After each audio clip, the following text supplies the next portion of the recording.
This disaster recovery plan is designed to operate in conjunction with the organization's business continuity plan. While the BCP defines the organization's operational requirements and recovery thresholds for maintaining critical business functions during a disruption, the DRP provides the technical procedures necessary for restoration of critical IT systems and infrastructure those functions depend on. The primary goal of this document is to demonstrate organizational competency through structured disaster recovery plan development, security policy development, and integration with a business continuity plan through risk assessment, recovery strategies, incident response, incident reporting, access controls, and configuration management, demonstrating alignment with CISSP principles.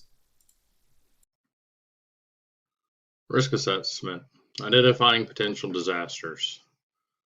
We're going to talk about two different types of disasters. The first being natural disasters, which are violent occurrences that result from changes in the Earth's surface or atmosphere that are beyond human control. Examples of natural disasters include earthquakes, floods, storms, fires, pandemics, avalanches, volcanoes, tsunamis, sinkholes.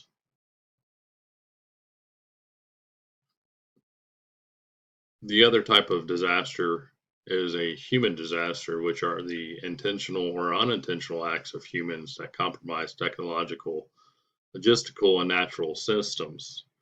Now, examples of human disasters are fires, acts of terrorism, bombings, explosions, power outages, network, utility, and infrastructure failures, hardware and software failure,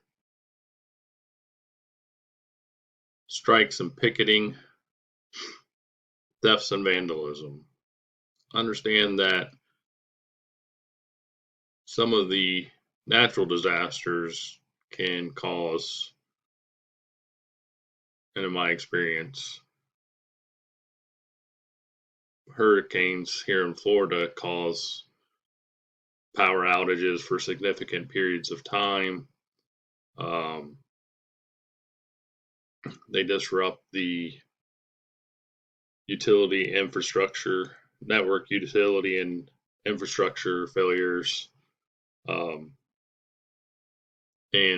employees' abilities to work.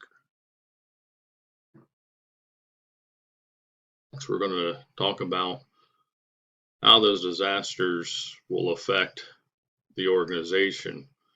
And in the first step, the organization needs to determine what the likelihood that the disaster will occur and what will be the impact the disaster will have on the organization. So, and when we talk about impact, we're talking about how's it going to affect the organization's operations? How's it going to affect the running of the business? How's it going to affect the employee's ability to work? The next step the organization will have to perform is classifying those risks into categories. High being something that needs to be taken care of right away. Medium is something that the organization will continue to work on until either the threat is eliminated or there's a balance in there of the threat no longer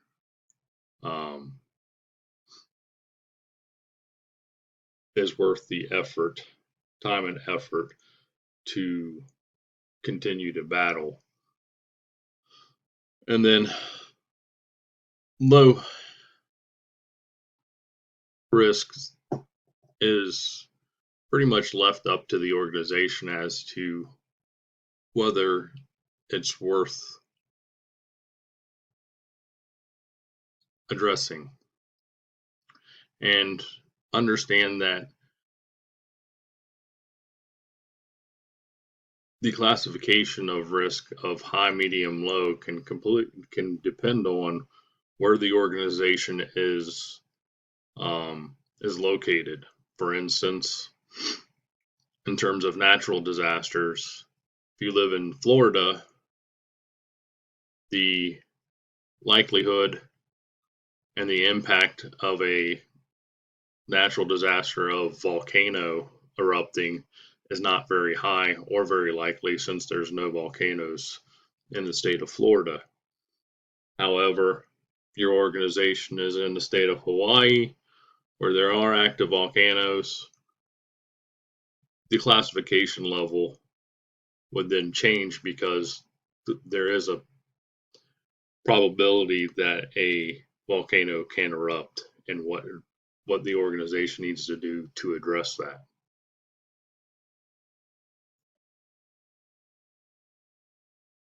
Risk assessment tells an organization what can go wrong when dealing with those disasters, and what the and then outlines what the organization should do first to get back to business as usual.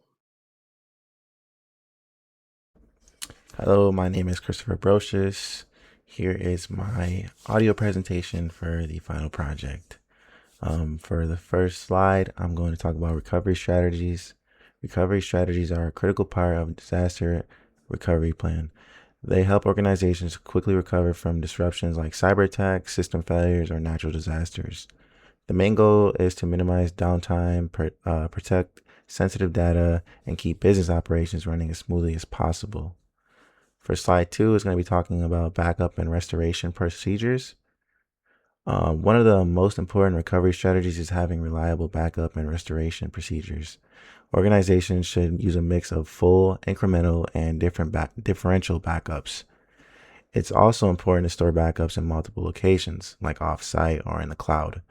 This helps ensure that the data can be restored quickly, especially after events like ransomware attacks or hardware failures. In slide 3, we're going to talk about alternate processing sites. Another key strategy is using alternate processing sites. These are backup locations where operations can continue if the main site goes down. A hot site is fully operational and allows immediate recovery. A warm site is partially set up and needs some configuration, while a cold site is most cost effective but takes the longest to get running. Slide 4 is going to be talking about system redundancy and failover. System redundancy and failover systems help maintain availability during disruptions. If one system fails, another automatically takes over. Technologies like failure clustering and load balancing make sure services stay up and running with little to no interruption. Slide 5 is going to talk about RTO and RPO. Recovery time objective, or RTO, is the maximum amount of time a system can be down before it seriously impacts the business. Recovery point objective, or RPO, is the maximum amount of data that's acceptable. These two metrics help organizations plan how quickly they can need to recover systems and how much data they can afford to lose. Slide 6 is going to be about communication and testing. Communication is also a big part of recovery strategies. Organizations need clear plans for notifying employees, leadership, and customers during disaster. Regular testing, like tabletop exercise and simulations, helps identify weaknesses and ensures the plan actually works when it's needed. Slide 7 is going to be about access controls. Access controls are used to manage who can access systems, networks, and sensitive data. They help prevent unauthorized access, reduce insider threats, and protect important information from being compromised. Slide 8, access control methods. Some common access control methods include least privilege, which means users only get the access they need to do their job. Role-based access control assigns permissions based on the job roles. Multi-factor authentication adds an extra layer of security, and we all use MFA. And strong password policies help protect user accounts. Slide 9 talks about monitoring and auditing. Monitoring and auditing are important for detecting suspicious activity. Organizations should track login attempts, review audit logs, and watch for unusual behavior. This helps maintain accountability and supports security investigations if something goes wrong. Slide 10 is going to talk about physical and logical security.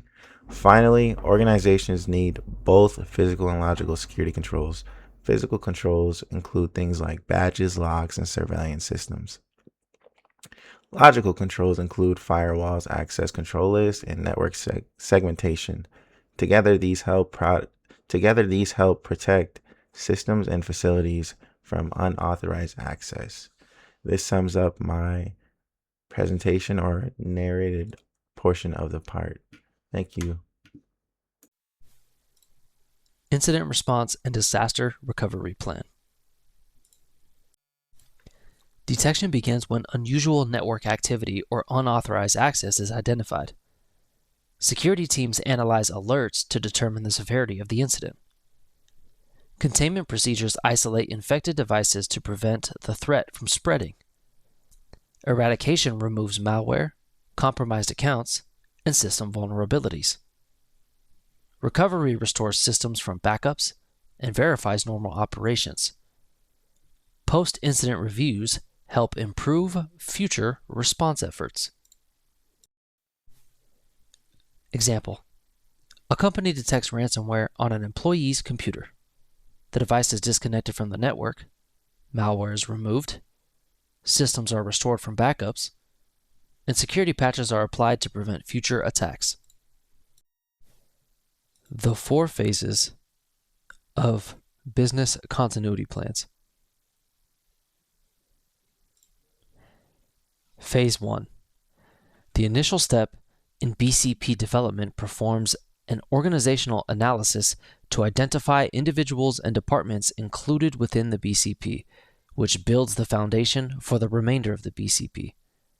Departments identified include Mission Critical Core Services, Mission Critical Support Services, Organizational Security, and Senior Executives and other essential individuals. Phase 2. Organizations are responsible for determining the appropriate business priorities for BCP implementation in accordance with DRP principles. The organization should identify, set, and implement standards such as maximum tolerable downtime, recovery time objectives, and recovery point objectives. Phase 3. Strategy development, alongside provisions and processes, ensure BCP development and implementation focuses on minimizing impact on risks to protected and prioritized assets. Strategy development pairs concepts discovered and actualized in the impact analysis and continuity planning using the quantitative and qualitative data gathered in prior phases to address business continuity. The primary goal at this stage of organizational BCP development is the process of creating a continuity of operations plan. COOP determines how the organization will execute critical business functions after disruption occurs and extends these plans for continuity through the allotted time determined by BCP and DRP alignment. Provisions and processes address risks deemed unacceptable during strategy development, including 3 non-negotiable categories of assets: people, buildings, and infrastructure. Phase 4. BCP approval implicitly requires DRP validation, as the 2 documents are interdependent. An approved BCP without a corresponding DRP leaves critical technical recovery procedures unaddressed. When the plan is approved, it will be introduced and implemented according to the established timeline, with initial stages prioritizing communication, training, and education of all involved parties. Among the BCP includes crucial supporting documents, including Statement of Importance, Statement of Priorities, Statement of Organizational Responsibility, a Statement of Urgency and Timing, risk assessment, risk acceptance and mitigation, vital records, emergency response, maintenance, and testing and exercises. Risk assessment is a shared principle within BCPs and DRPs. DRPs utilize risk assessment to evaluate annualized loss expectancy and single loss expectancy, both of which quantify the financial loss through business-critical infrastructure. BCPs utilize the same valuations to prioritize the business functions most valuable to the organization, primarily conducted in the business impact analysis phase. Both concepts rely on the annualized rate of occurrence, which is also identified in the business impact analysis, to determine the likelihood that these risks pose to protected assets. The recovery strategies of a DRP must be aligned with BCP continuity planning. BCPs identify recovery time objectives and recovery point objectives, which identify a timeline for infrastructure recovery and a data-defined point of recovery from before a disaster incident occurs. Both concepts are heavily utilized in DRPs as objective markers to work towards. BCPs utilize these principles to develop a COOP which guides business operations post-disaster. A DRP uses a COOP in accordance with RTOs and RPOs for infrastructure repair and recovery post-disaster. Alternate sites outlined within the DRP support the BCP's maximum tolerable downtime through load transference. DRP's incident response triggers BCP outlined RTOs when a disruption occurs. BCPs also coincide with DRPs at the operational communications level during disruption events through crisis communications, which establish public outreach in coordination with the BCP's COOP.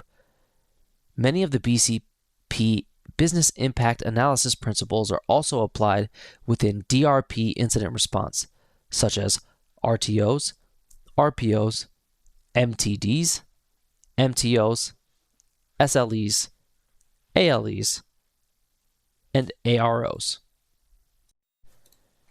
DRP incident reporting is highly influenced by BCP principles outlined in documentation of the plan, approval, and implementation phase.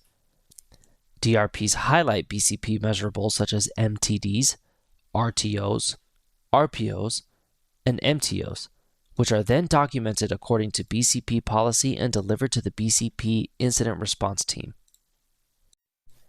DRPs outline principles surrounding system baselines and asset identification, which is a shared ideology in BCP project scope. BCP resource management meets MTO thresholds to identify available resources for DRP utilization. DRPs define access controls such as identity access management systems and authentication to prevent unauthorized access during disruption events. BCP policies, derived from external dependencies such as regulatory bodies and international standards, ensure regulatory compliance surrounding the legality utilizing these DRP principles, including HIPAA, PCI DSS. RPOs ensure backups for both DRPs and BCPs are compliant. When developing a security policy, one of the processes that the organization has to look at is configuration management. And one of the first things that the IT department must establish for configuration management is a baseline configuration. And the baselines for the hardware or software can be found in vendor provided requirements. They can come from the Center for Internet Security benchmarks or the National Institute of Standards and Technology, which is known as NIST. And these baselines need to be enacted before any device or application could be used in on the system. And then the other thing that IT needs to remember is during the initial setup, after the device or software has been configured, that the default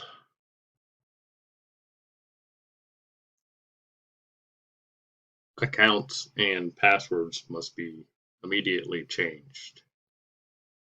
The next step IT needs to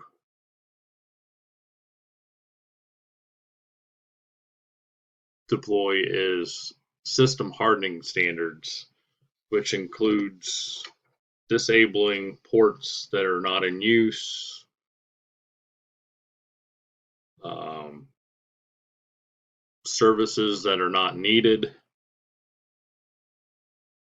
software that is not used by the organization needs to be removed. IT also needs to enable firewalls and employ logging methods, and make sure to establish the principle of least privilege, which is the providing of employees only the necessary access that they need to perform their jobs, especially in the management screens and interfaces. The next step IT must do is manage change on all systems and applications. Um, Make sure that there's a process in place that does not allow unapproved changes. So um,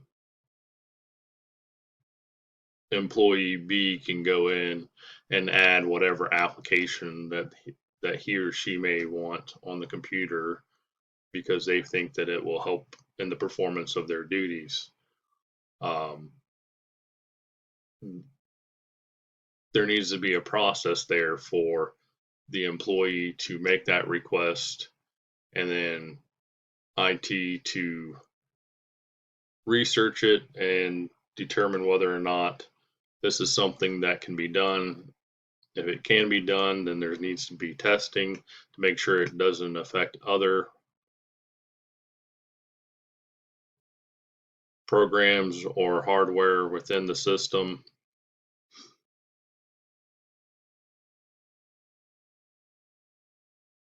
This part, which is an important step, is that IT needs to keep an inventory of all hardware and software within the organization. And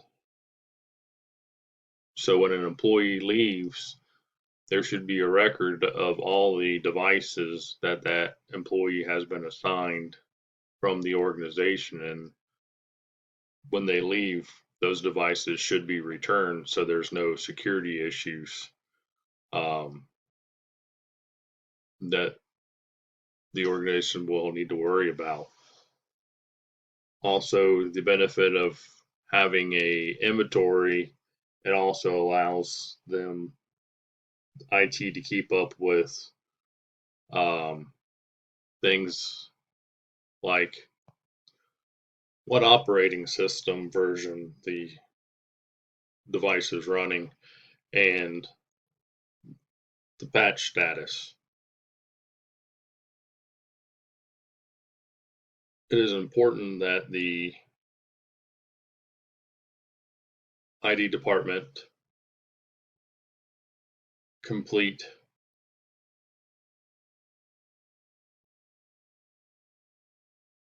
inventory on a quarterly basis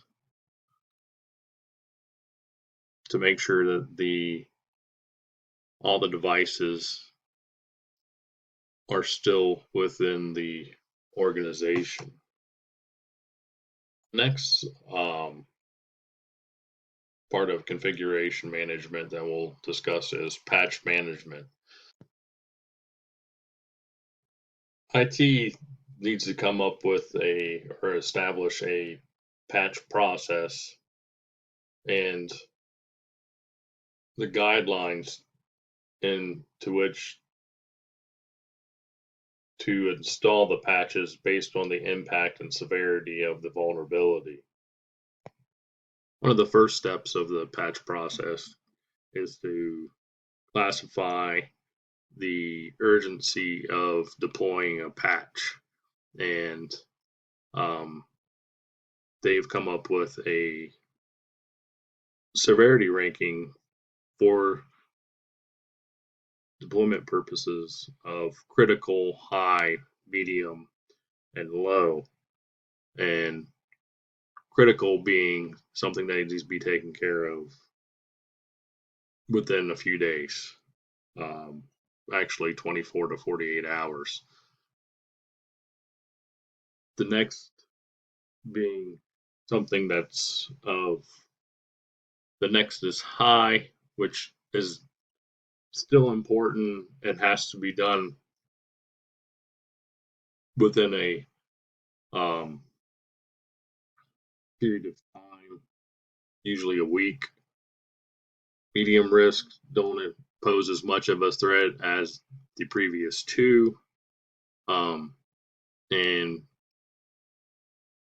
outlines to be used are approximately 30 days, and low risks are approximately every 90 days.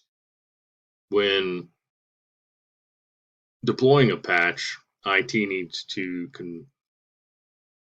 obtain the patch from a verified official source, such as for software purposes that could be specific directly from the vendor.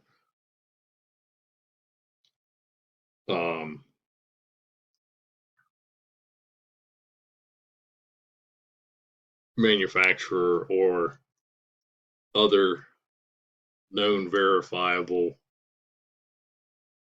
processes. IT should not deploy patches that have never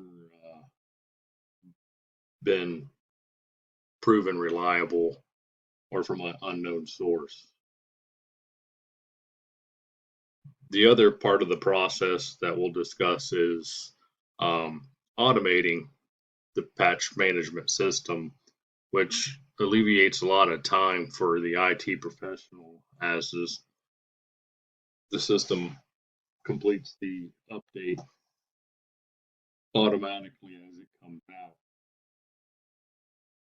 versus having the IT personnel manually go into each one of the software or hardware applications and see if there's a new version of either that's being used and then performing the update. This, as you can see, could be very time consuming, whereas the automated process, you do it at a off time where business, so it does not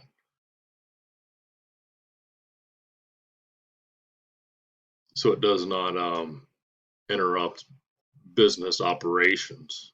So in conclusion, ensuring that your system has a baseline and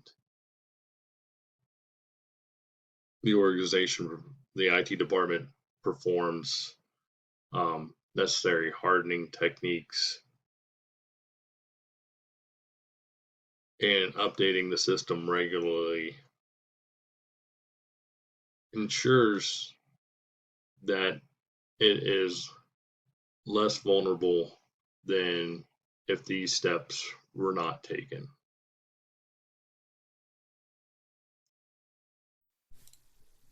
Incident reporting and documentation. Employees must immediately report suspicious activity to the IT security team. Incident reports should include the date, time, affected systems, and type of attack. Security teams document all actions taken during the response process.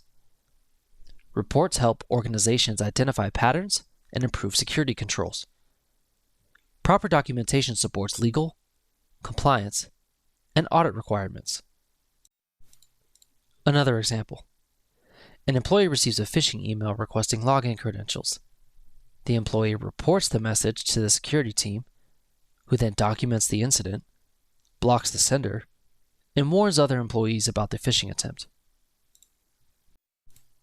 The developmental elements and principles discussed within this document demonstrate and uphold each pillar of the CIA triad at its core. Confidentiality's roots in access control measures and incident reporting aim to maintain the secrecy of protected data, objects, or resources. Integrity is reinforced with configuration management and risk assessment, emphasizing the reliability and correctness of data. Recovery strategies, incident response, and BCP integration all highlight the final pillar of the triad, availability, providing a foundation for CISSP's most essential principle. Just as each pillar is independent, the DRP and BCP documents are also interconnected in a unique way that promotes organizational synergistic cohesion. As the threat landscape shifts, each document must evolve alongside testing and refinement for continued alignment with CISSP's core principles.